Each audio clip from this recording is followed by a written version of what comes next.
어서 오세요. 소리로 듣는 책방에 오신 여러분을 환영합니다. 제 채널은 소설을 읽어드리는 오디오북 채널입니다. 혹시 처음 오신 분들을 위해 말씀드렸고요. 자, 이번 시간에 들려드릴 소설은 최남용 작가님의 기억의 저편에 서다라는 작품집에 수록된 중편소설인데요. 제목은 꾀꼬리 봉이산의 날다입니다.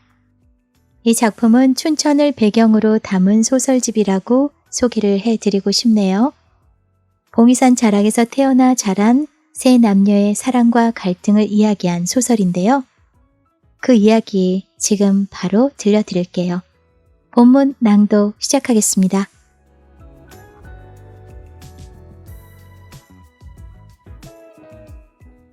꾀꼬리 봉이산의 날다 1. 시인이자 고등학교 선생인 이근철이 H병원 별관 7층 복도에 서 있었다. 좀 더 구체적으로 설명한다면 이번 병동의 복도 끝에서 창밖을 내다보고 있는 이세희의 뒷모습을 대여섯 발자국 뒤에서 넉나간 사람처럼 멍하니 바라보고 있었다. 평소 당당하던 그의 모습과는 달리 어깨 축지가 긴 가뭄에 축 늘어진 시든 배춧잎처럼 처져 있었다. 나는 세희의 병문 안을 왔다가 놈이 복도에 서 있는 것을 보자 급히 발걸음을 멈췄다. 병원 복도 7, 8m 이내의 공간에 세 사람이 일직선상에 서 있는 셈이다. 세희는 의자에 앉은 채 창밖을 내다보고 있었고 놈은 그녀의 뒷모습을 보고 그 뒤에서 나는 놈을 바라보고 있다. 세희의 얼굴이 직접 보이지 않지만 놈이 그곳에 그렇게 서 있는 것을 본 순간 의자의 주인공이 세희가 틀림이 없다는 결론을 내려버린다. 잠깐 갈등에 빠졌다. 되돌아 설까 말까. 갈등은 말까로 결정이 났다. 그렇다고 그 자리에 그냥 서 있는 것도 아니오. 그들에게로 다가간 것도 아니다. 조금 전에 내린 엘리베이터 출구 앞 공간, 우측 벽면 쪽에 놓여있던 긴 나무 의자를 떠올리고 그곳에서 놈이 떠날 때까지 기다리기로 마음을 먹었다. 놈과 마주치는 것을 피하고 싶었기 때문이다. 아니다. 마주치는 것보다도 일직선상에서 놈이 그녀에게 더 가까이 있었다는 사실을 인정하기 싫었기 때문일 것이다. 셋은 어린 시절 한 동네에서 자랐고 초등학교 동기 동창생이다. 그때부터 시작해서 50도 훌쩍 넘은 나이가 되도록 삼각관계에 있다. 고등교육, 병역, 직장 문제 등으로 헤어져 있을 때도 그랬고 심지어 각자 결혼한 후에도 그녀를 사이에 둔 끝없는 경쟁은 한 번도 끝난 적이 없었다. 하기야 경쟁이라는 단어가 가당치 않을지도 모른다. 항상 놈이 세희에게 더 가까이 있었고 나는 두 사람 주위를 맴돌고 있었기 때문이다. 그렇다고 나보다 놈이 세희를 더 사랑했다고는 생각지 않는다. 그에겐 세희 외에도 항상 다른 여자가 있었다. 세희도 그것을 알고 있다. 나는 그것이 더 못마땅했고 분했다. 삼각관계에서 40년 넘게 계속 완패를 당하다시피 해온 나는 1년 전쯤에야 비로소 최종 승자가 될 거라는 확신이 생겼다. 세희가 예전과 달리 속내에 있는 이야기도 털어놓고 나와 함께 있는 시간을 즐거워했기 때문이었다. 뿐만 아니라 무슨 사연인지는 몰라도 세희와 근철 두 사람 사이에 심한 간격이 생긴 것이 감지됐다. 놈이 다시는 세희 앞에 나타나지 않겠다고 선언하고 돌아서는 현장을 본의 아니게 목격했던 것이다. 나는 절호의 기회를 놓치지 않았다. 매일이다시피 세희에게 접근했고 나름 성과도 거뒀다. 산책도 등산도 여행도 함께했다. 심지어 병간호까지 했으니 말이다. 평생 동안 그녀를 만난 시간들을 모두 다 합친 것보다 지난 1년 동안 만난 시간이 분명코 더 많았다. 그런데 오늘 떠났던 놈이 돌연 자신의 선언을 파기하고 다시 나타났다. 그러니 일직선상에서 놈이 더 가까이 그녀 옆에 있다는 사실을 인정하기 싫었던 것이다. 현재 세희는 6개월의 시한부 선고를 받고 3개월이 지난 말기 암 환자다. 의사의 말대로라면 이제 그녀의 생은 겨우 3개월이 남아있는 셈이다. 이런 시점에서 근철이가 세희를 찾아온 것은 조금 더 이상한 일은 아니다. 찾아올 만도 하고 꼭 와봐야 하는 사이임에도 틀림없다. 하지만 나는 세희의 마지막 남자가 되고 싶었다. 놈과의 마지막 승부는 당연히 나의 승리로 끝나야만 했다. 그런데 지금 그 간절한 바람이 어긋나고 있다는 느낌이 들었다. 어깨를 축 늘어뜨리고 세희를 보고 있는 모습에서 평생 한 번도 보지 못했던 놈의 진정성을 느꼈기 때문이다. 2. 긴 복도의 중간쯤에서 좌측으로 돌아서 몇 발자국 거리에 나무 의자가 놓여 있다. 그들이 돌아봐도 시선이 차단된 장소다. 의자에 털썩 주저앉았다. 옆 의자에 앉아있던 아주머니가 반사적으로 일어나 자리를 뜬다. 그녀가 앉았던 자리에 얇은 책자 하나가 눈에 들어왔다. 무심코 책자를 집어든다. 남녀별, 연령별로 각종 암의 증세와 검진 주기를 안내하는 책자였다. 책장을 넘기다가 여인의 젖가슴이 그려진 그림 위에서 눈이 멈췄다. 10년 전 세희가 처음 유방암 진단을 받았을 때가 떠올랐다. 그나마 일찍 발견하고 열심히 치료한 덕에 발병 5년이 지난 후에는 완치 선언을 받았다. 항암 치료는 종료됐다. 그때 나는 그녀가 병마에서 벗어날 수 있었던 것은 조기 발견이나 약물 치료보다는 그녀의 억척스러운 삶에 대한 강한 애착 때문이라고 생각했다. 그 애착은 겨우 8살밖에 안 된 아들을 보살펴야 한다는 모성애였다. 하나밖에 없던 피부치에다가 정신지체 장애였던 어린 아들을 두고는 죽으려 해도 죽을 수가 없다고 했다. 그것이 그녀를 병마로부터 일으켜 세웠을 거라고 나는 믿었다. 병마로부터 벗어난 세희의 건강은 완벽했다. 그렇게 독하다는 항암 주사를 3달에 한 번씩 주기적으로 5년씩이나 맞았으면서도 얼굴은 건강미로 넘쳐났고 아름다웠다. 빠졌던 머리카락도 원상으로 회복되고 검게 윤나는 머릿결은 미동에도 출렁거렸다. 세상살이에 긍정적이었고 매사에 감사하는 마음으로 이웃을 돕기까지 했다. 유방암 발병으로부터 10년, 완치로부터 5년 지났다. 이제는 그녀가 암을 앓았다는 사실도 잊어버릴 만한 즈음 그녀에게 병마가 다시 급습했다. 이번엔 폐암이었다. 지난번에 그녀를 병마에서 일으켜 세운 아들이 이번엔 그 어미를 쓰러뜨린 결과를 초래했다고 나는 생각했다. 18살이 됐을 아들이 1년 전에 교통사고로 죽었기 때문이었다. 아들의 죽음, 비통에 젖어 헤어나지 못할 것 같던 그녀는 예상과 달리 2달이 채 안 돼 훌훌 털고 기력을 회복했다. 더 좋은 세상으로 떠난 것이 차라리 잘된 일이라고까지 했다. 하지만 것과는 달리 속이 새까맣게 타들어가고 있었음을 눈치채지 못했다. 아들을 떠나보내고 얼마 후 폐암 판정을 받은 것이다. 수술을 받기 위해 개복하였을 때는 이미 다른 장기로 전이가 된 상태였다. 이곳저곳에 퍼진 종양을 제거하고도 길어야 6개월이라는 선고가 내려졌다. 믿겨지지 않았다. 말기 암 환자의 얼굴이 그렇게 뽀얗고 탄력이 있을 수 없었다. 솔직히 말해서 그 어느 때보다도 원숙한 여인의 아름다움이 느껴질 정도였다. 나는 의사의 선고를 받아들일 수 없었다. 하지만 정작 당사자인 세인은 예견이나 하고 있었던 듯 담담하게 의사의 선언을 받아들였다. 얼굴 표정 하나 달라지지 않았다. 불의의 사고로 자식을 잃은 어미의 삶에 대한 포기는 아니었을까? 나 춘천으로 가고 싶어. 진혁 씨, 당신이 퇴원 수속 좀 해줄래? 안 돼.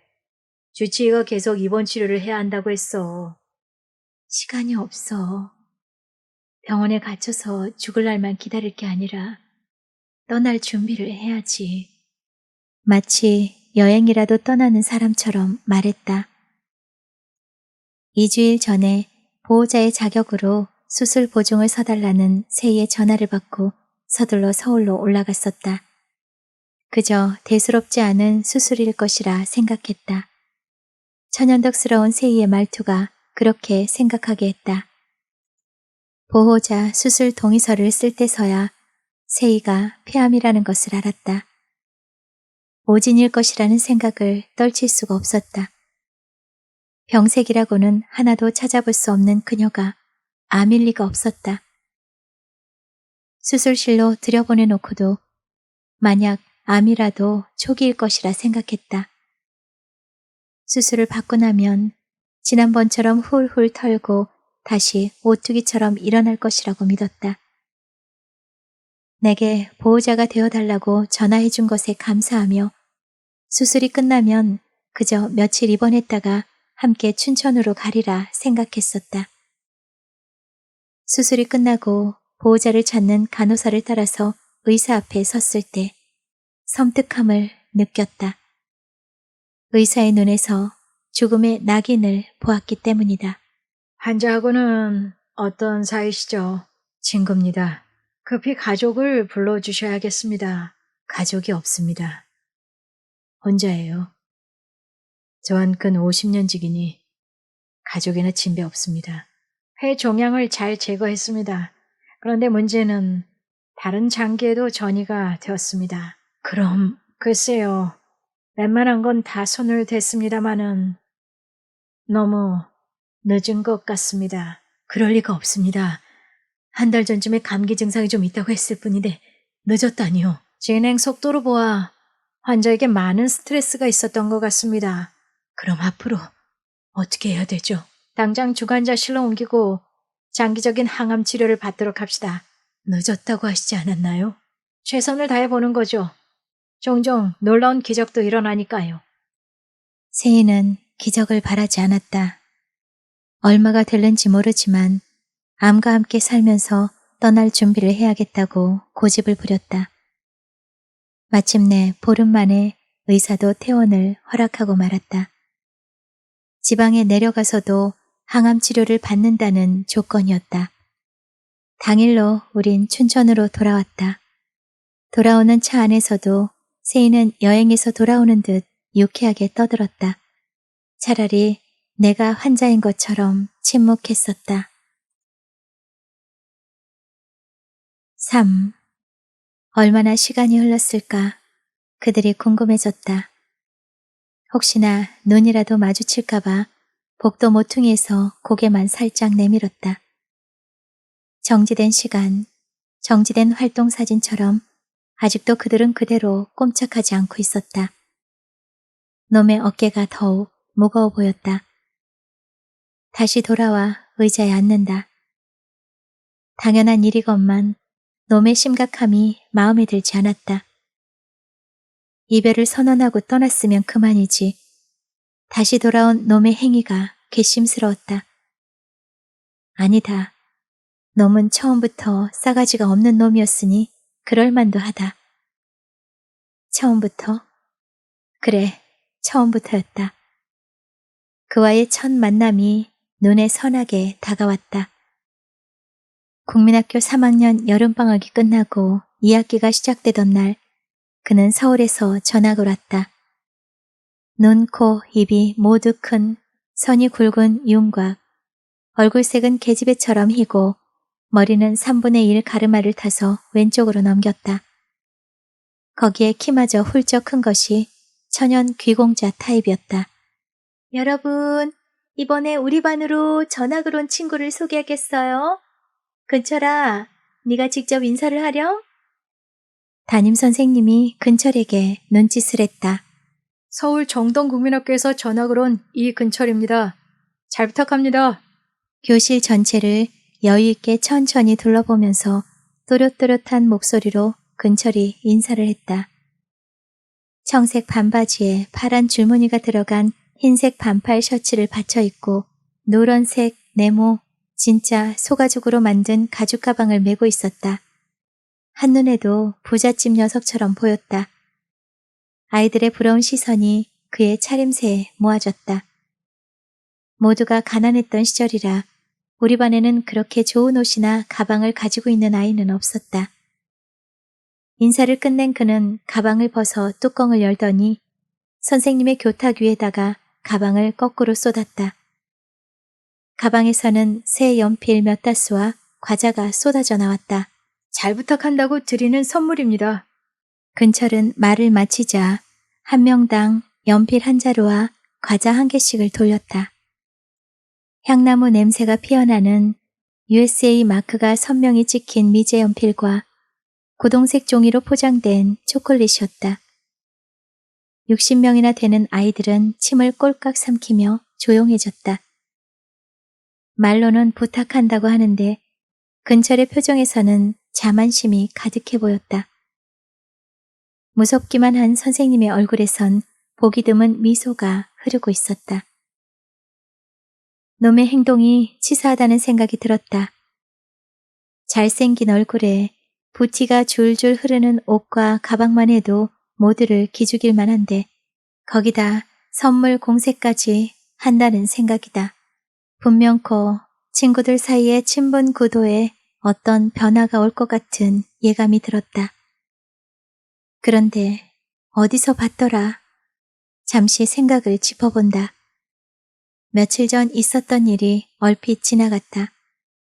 우리 집에서 100m쯤 떨어진 거리에 새로 이사와 개업을 하는 고급 식당이 떠올랐다. 갈비집이라고 했다. 출입문 양쪽으로 화환과 화분이 몇 개씩 놓여 있었고 길 건너편 공터엔 군인 지프가 6-7대 서 있었다. 지프 중에는 빨간 판에 별 하나가 붙어 있는 것도 있었다. 높은 사람들이 많이 온 모양이라고 생각했다. 그 당시 내겐 군인 장교가 유일한 높은 사람이었다. 아이들과 어울려 놀다가 왁자지껄한 소리에 무심코 식당 쪽으로 갔다. 세이도 내 뒤를 쫓아왔다. 진혁아, 저거 진짜 꽃일까? 세이의 손끝이 화환을 가리켰다. 그러게, 진짜 같네. 하지만 종이로 만든 꽃일걸? 우리는 꽃의 진위 여부를 확인하기 위해 식당 앞으로 갔다.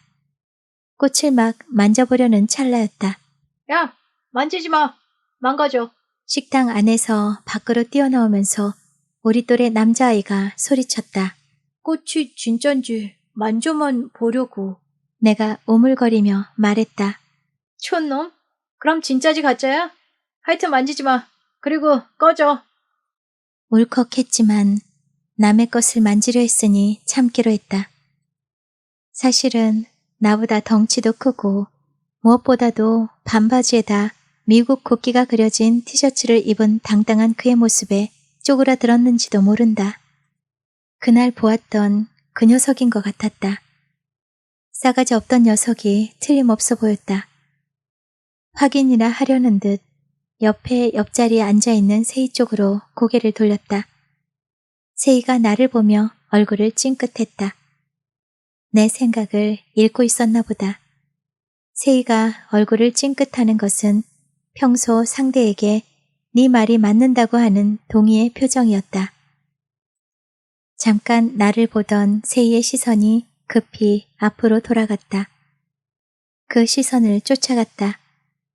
시선의 끝에는 선물을 돌리고 돌아가는 근철의 등짝이 보였다. 세희의 눈이 유독 반짝이고 있다는 생각이 스쳐 지나갔다. 불길했다. 그때 세희 엄마의 목소리가 생각난 것은 무슨 이유였을까? 초등학교 입학식을 끝내고 집으로 돌아가는 길이었다. 세희의 손목을 잡고 걸어가던 세희 엄마가 앞서가던 나를 불러 세웠다. 진혁아, 네가 우리 세희보다는 한 살이 많잖니? 앞으로 네가 잘 보살펴줘야 한다. 학교 오갈 때도 그렇고. 내 녀석이 아무리 잘났어도 세희는 내 짝꿍이야. 그애 엄마가 날 보고 잘 보살펴주라고 했거든. 나는 자신 있게 중얼거렸었다. 4. 엘리베이터 도착을 알리는 띵동 소리에 초등학교 시절로 갔었던 정신이 돌아왔다. 지금쯤 놈은 돌아갔을까? 자리에서 일어나 병실로 향했다. 정지된 그림처럼 복도에 있던 두 사람은 보이지 않았다. 그녀의 병실 707호실 문이 삐죽이 반쯤 열려 있었다. 다행이라는 생각이 번개처럼 지나갔다. 그냥 지나치는 사람인 양 문 앞을 지나며 흘낏 병실 안을 엿본다. 6인 병실의 우측 두 번째 침대가 그녀의 병상이다. 침대 뒤쪽을 약간 세우고 등을 기댄 채 비스듬히 누워있는 세희의 상체가 보였다. 첫째와 둘째 침대 사이에 등을 보이고 앉아 세희를 보고 있는 남자는 놈일 것이다. 세희의 얼굴이 밝아 보였다. 염려하는 환자의 얼굴이 밝다는 것이 얼마나 다행인가마는 내 심사는 또 편치가 않았다. 항상 자신에게 상처만을 주는 놈이 어찌 저렇게 좋을까 하는 생각이 머리끝까지 곤두섰다. 다시 망설여진다. 돌아갈까 말까. 이번에도 결론은 말까로 결정이 났다.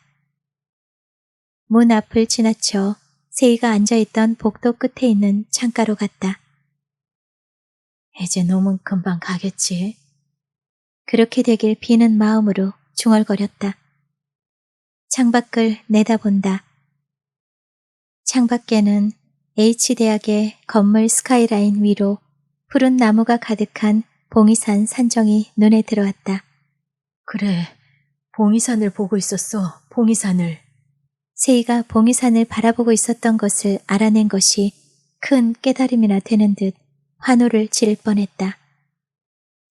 삼각관계의 세 점을 차지하고 있는 우리 세 사람의 추억들이 쏜살같이 머릿속으로 날아들어왔다. 물론 봉이산에서 있었던 일들이었다. 예상대로 근철이는 반 아이들을 제 편으로 끌어들이기 시작했다. 매일이다시피 선물 공세를 하는가 하면 듣지도 보지도 못한 서울 이야기로 주위의 시선을 모아들였다. 전학 온 지 채 한 달도 되지 않아 놈은 반 친구들의 중심이 되어갔다. 특히 여자아이들은 그와 더 친하기 위해 경쟁까지 했다. 세희의 눈에서도 그를 향한 선망의 눈빛이 반짝였다. 몹시 못마땅했지만 나로서는 별다른 방법이 없었다. 어느 토요일 날 수업이 끝나고 학교 동쪽에 위치한 같은 동네에 살고 있는 7명이 함께 집으로 가고 있었다. 야, 저 산 이름이 뭐니? 놈이 나에게 물었다. 봉이산. 내가 입을 열기도 전에 세희가 새 주둥이처럼 입을 벌려 쫑알거렸다. 지금 모두 봉이산으로 가자. 그곳에다가 우리의 본부를 만드는 거야. 두세 명을 빼고는 대부분의 아이들이 주춤했다. 시간과 거리를 가늠해보는 눈치였다. 놈은 임기응변에도 능했다. 곧바로 아이들이 꼼짝 못하고 따를 만한 조건을 제시했다. 봉이산에서 돌아오는 길에는 모두 우리 집으로 가자. 놈의 말이 끝나자 아이들 목구멍에서 꼴깍하고 침 넘어가는 소리가 동시에 들렸다. 아마도 놈의 집에서 숯불에 지글지글 익고 있는 갈비를 연상했을 것이다. 놈의 집에 가면 고기 국물이라도 얻어먹을 수 있을 거라는 상상을 하고 있었는지도 모른다. 물론 나는 그의 유혹에 동요하진 않았다. 하지만 다른 친구들, 특히 세이가 산으로 가기를 원했기 때문에 어쩔 수 없이 고개를 끄덕이고 말았다. 모두들 집을 그냥 지나쳐서 그대로 산으로 향했다. 빠른 걸음으로도 좋기 30분도 더 걸리는 거리였다. 도청의 뒤쪽 산 중턱쯤 예닐곱은 좋기 편하게 앉을 수 있는 커다란 너럭바위가 우리 패거리의 본부로 정해졌다. 바위 주위에는 적당한 크기의 나무들이 우거져 외부로부터의 시선이 차단됐다. 편을 나누어 전쟁놀이도 하고 술래잡기도 했다. 그 후 몇 년 동안 우리 패거리는 자주 봉이산을 찾았다. 특히 놈과 세이와 내게는 평생 동안 잊지 못할 일들이 그곳에서 일어났다. 내가 세이의 하얀 속살을 처음 본 곳도 그곳이었다. 6학년 여름방학 때 패거리들과 한참 전쟁놀이를 하며 세이와 나는 외진 곳에 숨어 있었다. 숨소리도 죽여가며 다른 패의 동정을 살피던 중 세이가 작은 모기 소리로 내게 말했다. 진혁아, 나 오줌 마려. 어떡하지? 그냥 놓으면 되지. 뭘 어떡해.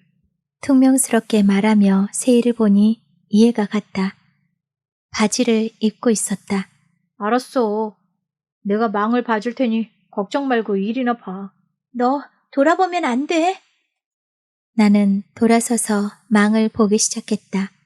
무척이나 참았던 모양이다. 뒤에서 세차게 물 쏟아지는 소리가 들렸다. 나는 조금 전에 약속을 잊어버리고 힐끗 고개를 돌리고 말았다.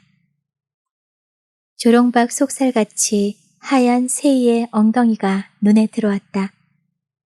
누구에게도 발설하지 않은 평생 간직한 나만의 소중한 비밀이 되었다. 비록 어린 시절이었지만 그녀의 속살은 근처리보다 내가 먼저 보았다는 사실이 중요했다. 놈이 세이의 입술을 훔친 곳도 그곳이었다.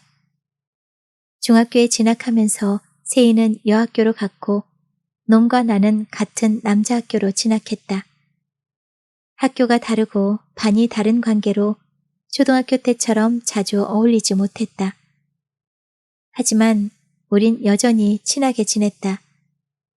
도서관에도 같이 다니고 방학 때는 함께 어울려 자주 봉이산 이곳저곳을 쏘다니기도 했다. 아직은 이성이 아닌 그저 동네 어깨동무일 뿐이었다. 놈이 서울에 있는 고등학교로 진학을 하면서 문제가 생겼다. 진학 후 2달쯤 지난 어느 일요일 봄날, 놈이 집에 다니러 춘천에 내려왔다. 오랜만에 우리 셋은 봉이산에 올랐다. 산정을 온통 붉게 물들인 진달래꽃과 계곡을 넘나드는 뻐꾹새 노랫소리가 가슴을 설레게 하기에 충분했었나 보다. 그날 놈이 머스매에서 갑자기 산해로 돌변한 것은 미치도록 눈부셨던 봄날의 향취 때문이었을까? 아니면 다시 시작한 서울 생활 몇 달 새 약삭빠르게 변해버린 놈의 계산된 행동이었을까? 그도 아니면 여고생이 된 후에 계집애에서 처녀로 변모해 가던 세이의 얼굴 때문이었을까? 그날따라 봄날 물오른 능수보들처럼 하늘거리던 세이의 갸냘프던 모습 때문이었는지도 모른다. 주로 놈의 서울 생활 이야기였지만 너럭바위에 앉아 도란도란 이야기를 나누고 있다가 내가 잠시 자리를 떴을 때 일은 벌어졌다. 채 10분도 안 되는 짧은 시간이었다. 다시 너럭바위로 돌아가기 위해 오솔길로 접어들었을 때 쏜살같이 잰 걸음으로 산을 내려가는 세이를 발견했다. 무슨 일이냐고 물었지만 세이는 아무 대답도 없이 사라져버렸다. 뭔 일이야? 혼자 바위에 앉아있는 놈에게 물었다. 세이는 내가 찜했다. 그러니 너도 그렇게 알아. 대체 뭘 어떻게 했길래 세이가 저렇게 정신없이 갔냐고. 예뻐서 내 거 하자고 뽀뽀 좀 했더니 저렇게 정신없이 가버리네. 놈은 입가에 웃음기를 머금은 채 말했다. 놈의 말이 끝나기도 전에 내 주먹이 놈의 턱으로 날아갔다. 둘 다 힘이 빠져 늘어질 때까지 몇 시간을 치고받았다. 결과적으론 내가 놈보다 더 많이 얻어 터졌지만 가슴속이 그렇게 시원할 수가 없었다. 세일을 사이에 둔 오랜 싸움의 선전포고가 사실상 유효하게 시작된 날이었다. 넌 춘천에 있고 난 서울에 있다. 공평한 싸움은 어떻게 하는 것일까? 그날 큰 대자로 늘어져 있는 내 옆에 쭈그리고 앉아서 놈이 헐떡거리며 하던 말이 생생하게 들려오는 듯 했다. 오. 놈이 오래전에 했던 말이 나를 현실로 돌려놓았다. 봉이산 봉우리에 어느새 붉은 저녁놀이 내려앉고 있었다. 세이의 병실로 가서 안을 들여다본다. 놈은 가버렸는지 보이지 않고 세이는 아직도 등을 기댄 채 병상에 앉아 있었다. 병자답지 않게 얼굴이 행복해 보였다. 누가 왔었어? 힘들 텐데 왜 일어나 앉아 있어? 오긴 누가. 앉아 있는 게 더 편해서 그래. 놈이 왔던 사실을 감추고 있었다. 서울 병원에 안 가도 되겠어? 주사를 맞고 사흘은 입원해 있어야 한다니 있는 거지. 아무렇지도 않아. 보름에 한 번씩 겪는 일이잖아. 내일은 퇴원할 텐데 뭐. 알다가도 모를 일이었다. 시한부 선고를 받은 환자 같지가 않았다. 오진으로 엉뚱한 살을 도려낸 건 아닐까 하는 생각이 들 정도였다. 서울 병원에서 수술을 받고 내려올 때와 전혀 변한 게 없다. 아니다. 변한 게 있긴 있다. 20여 년간 직접 운영해왔던 카페 봉이산을 남에게 넘긴 것하고 어디를 가는지 모를 외출이 잦아진 생활 패턴이 변했다면 변한 것일 것이다. 걱정돼서 그러니 행방은 알리고 다니라고 했더니 삶에 쫓겨 카페에만 묶여있던 지난 세월이 한이 되어 내키는 대로 쏘다닌다고 했다. 대답 뒤에 그녀가 희죽 웃는다. 나는 의미를 알 수 없는 세이의 웃음 속에 슬픔이 묻어있다는 생각을 했었다. 진여가, 미안하지만 마지막으로 내 부탁 한 번만 더 들어줄래? 뭔데 그렇게 심각해? 마지막은 또 뭐고?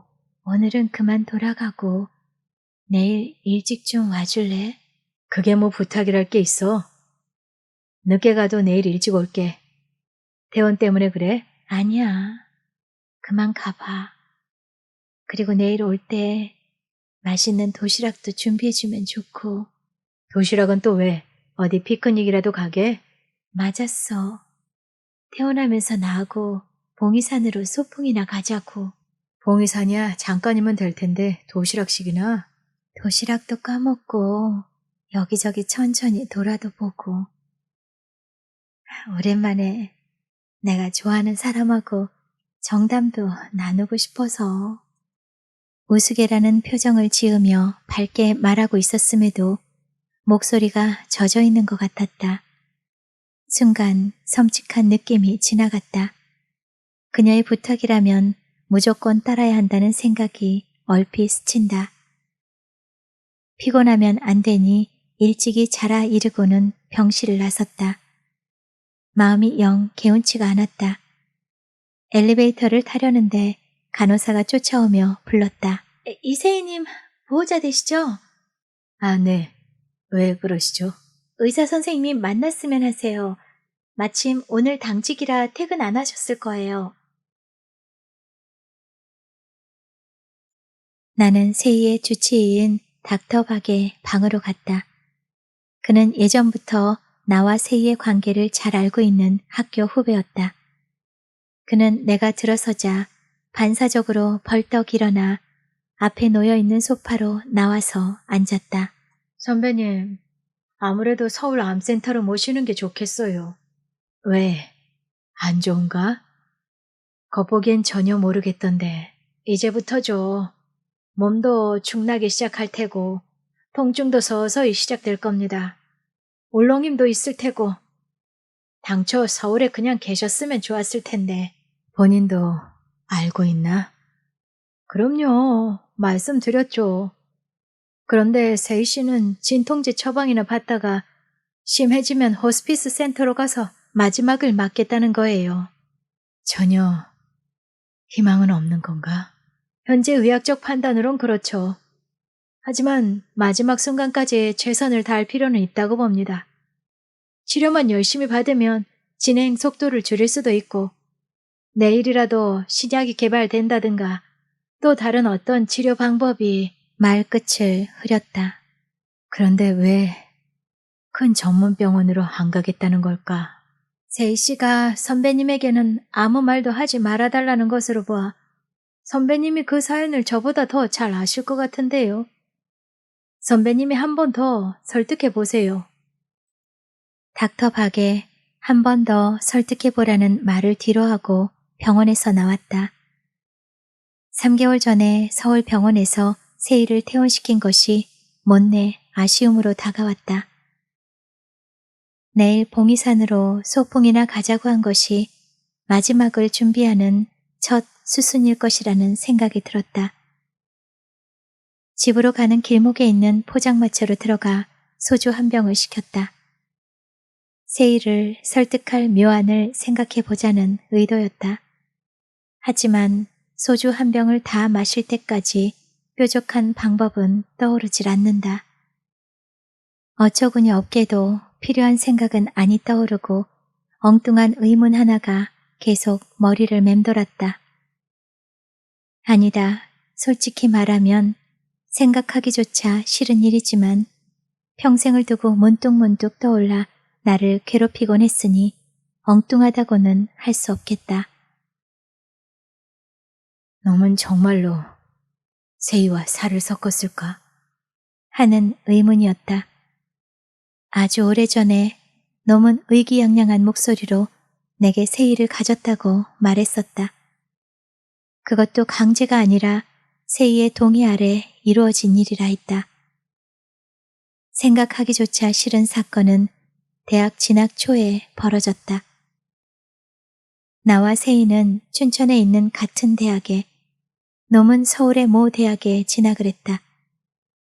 놈과 나는 둘 다 국어 국문학이 전공이었는데 내가 국문학과를 간다는 것을 알고 놈도 같은 과를 선택했다고 나는 생각했다.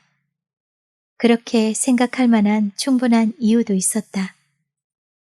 고등학교 저학년 시절, 그때도 세희의 마음은 나보단 근처리 놈에게로 많이 기울어져 있었던 게 틀림없었다. 외모는 물론 집안 사정도 그렇고 당장 서울서 학교를 다니는 것도 그때쯤 계집 아이들에게는 아련한 그리움의 대상이었으니 당연한 일이다 하겠다. 거기에 더하여 놈의 말대로 입맞춤의 찜까지 해놓았으니 그녀의 마음이 어디로 쏠릴지는 말해 무엇하랴.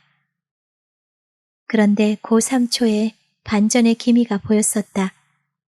내가 전국 고등학생 문학작품 공모전에서 산문 분야 장원으로 뽑히고 이어서 지방 일간지 신춘문예에 단편소설이 당선되면서 하루아침에 세희의 마음이 내게로 쏠렸다. 연소한 나이에 기성 작가로 등단한 것이 상대적으로 우위에 있던 놈의 여건을 완전히 덮어버린 것이다.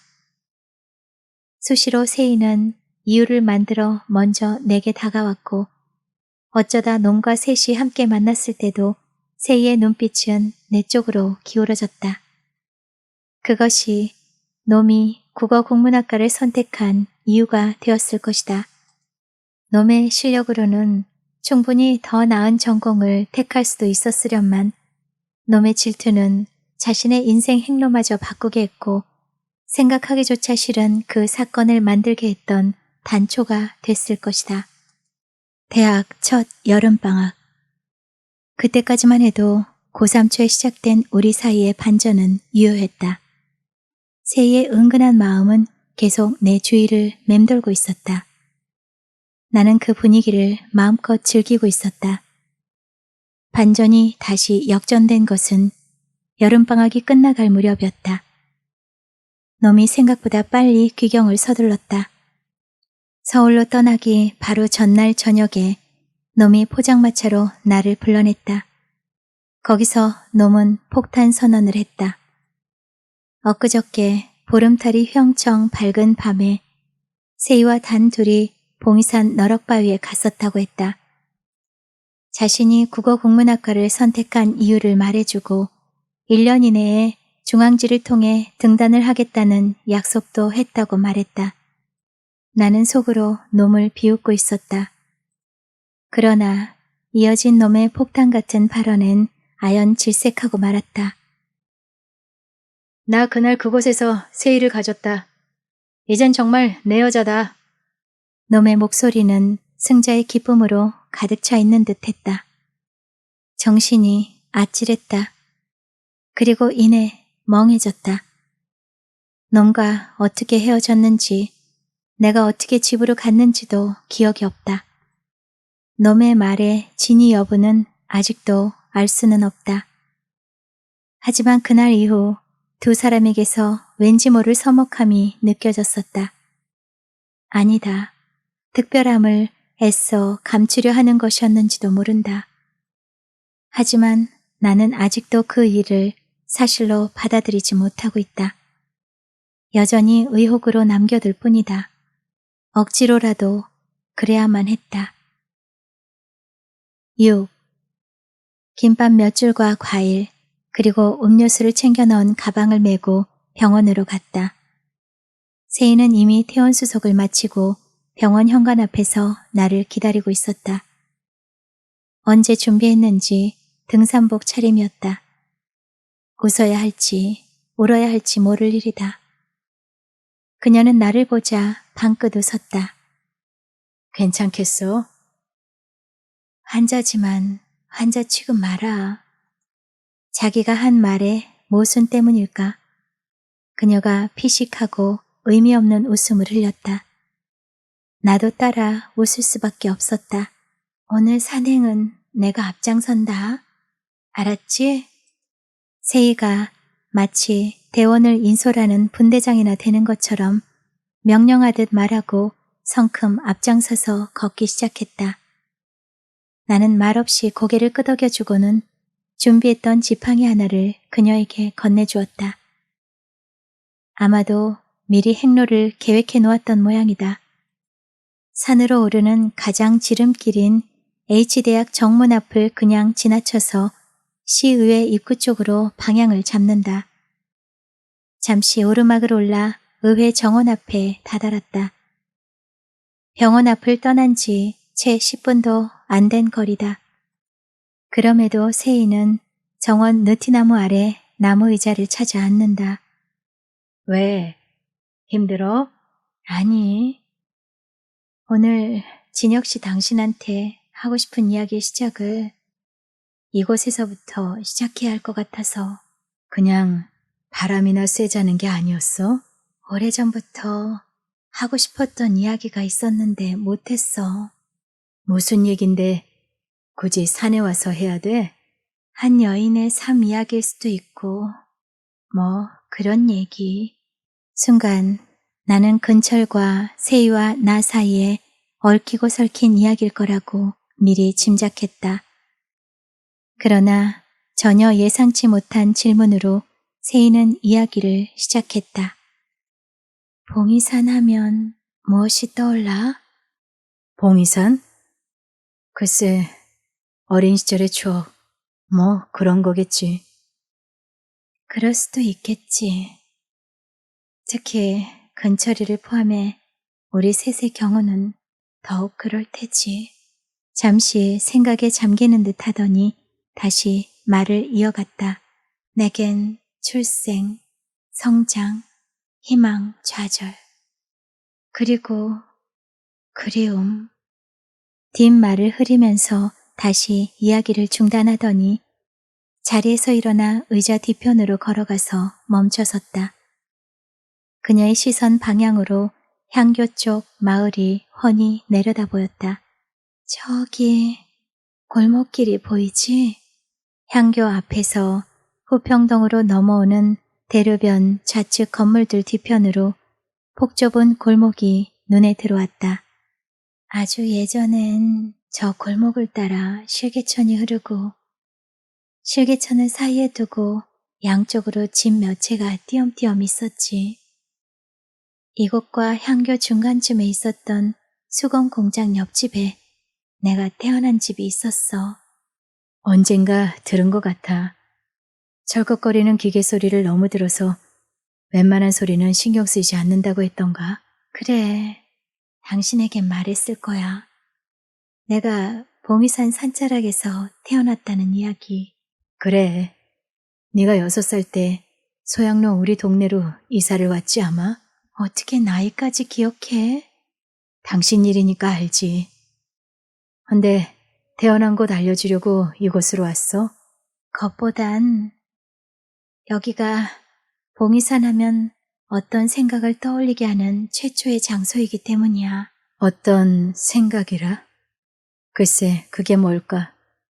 최초의 장소라 했는데 그럼 몇 개의 장소가 더 있다는 얘기고 오늘 그 장소들을 모두 둘러보자는 계획이군. 역시 소설가는 다르구먼. 내친 김에 내가 떠올리는 생각이 무엇인지 추리해보시지. 아니다. 숙제니까 답을 찾아내고 당신 생각도 듣고 싶어. 대충은 알 것 같기도 해. 아까 출생, 성장, 희망, 좌절 그리고 그리움이라 말하고 말끝을 흐렸는데 아마도 그 다음에 하려는 말이거나 아니면 말했던 모두를 수용하는 단어라는 생각. 나는 세이가 말끝을 흐려가며 하지 않은 말이 무엇인지 알 것 같았다. 하지만 그 단어를 직접 토해내기가 뭐해서 두루뭉실 대답해버렸다. 벌써 많이 접근한 것 같군. 좋아. 우선 그 최초의 장소인 이곳의 이야기부터 시작해야겠군. 그녀의 이야기가 시작됐다. 의회 건물이 들어서기 전에 땡땡 중고등학교가 있었다는 건 알지? 학교가 세워지기 전에는 무엇이 있었는지 알아? 작은 무덤 하나가 있었어. 봉이산에서 동남향으로 흘러내려온 한 줄기 산자락. 따사로운 햇빛이 사시사철 비춰줄 것만 같은 곳. 푸른 잔디가 잘 가꿔진 작은 무덤은 하얀 페인트 칠이 된 나지막한 나무 울타리가 둘러져 있었어. 서너 평 남짓한 무덤가 우측엔 자그만 묘비명 하나 우뚝 서 있었지. 아가, 무서워 마라. 네 곁엔 항상 아빠 엄마가 함께 있단다. 라고 새겨 있었어. 한참 동안 정적의 시간이 흘러갔다. 묘비명의 내용을 보아 상황은 대충 짐작할 수 있었으나 왜 이곳이 최초의 장소인가는 가늠조차 할 수가 없었다. 분명해진 것은 세이가 말끝을 흐렸던 단어가 내 예측과는 전혀 다른 것일 수 있다는 것이었다. 내가 예측했던 단어는 상대가 놈이 됐건 또는 내가 됐든 간에 사랑일 거라는 생각을 했었다. 무덤의 주인이 누구냐고? 내가 5살 때 죽은 2살 배기 내 남동생. 하루도 거르지 않고 동생의 무덤을 찾는 엄마 때문에 아빠는 다른 동네로 이사를 했던 거야. 그 뒤 어떻게 됐냐고? 횟수는 줄었지만 엄마는 여전히 동생을 찾아오곤 했어. 10년이 지나 무덤 자리에 학교가 세워지면서 화장을 해서 소양강에 뿌린 후에야 엄마는 동생을 떠나보냈지. 슬프고 애달픈 사연임에도 그녀는 담담하게 말했다. 나는 그저 고개만 끄덕여주는 수밖에 없었다. 혼자 묻고 혼자 대답하는 이야기를 끝내자 세이는 다시 산행을 시작하려는지 걷기 시작했다. 옆에 함께 있는 나는 아예 무시된 채였다. 대학 캠퍼스 쪽으로 내려가 도서관 옆 계단을 올라 산으로 가는 길을 택했다. 앞장서 걷고 있는 그녀의 모습에서는 전혀 환자라는 느낌이 오지 않았다. 다만 아무 말 없이 걷는 상황이 어쩌면 세이가 문제의 단어를 반복해 되뇌고 있다는 생각을 가지게 했다.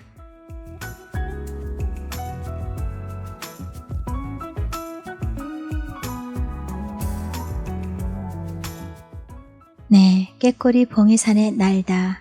총 3편으로 나누어서 들려드릴 텐데요. 오늘 그 첫 번째 이야기를 들려드렸습니다. 죽음을 앞둔 세이와의 산행.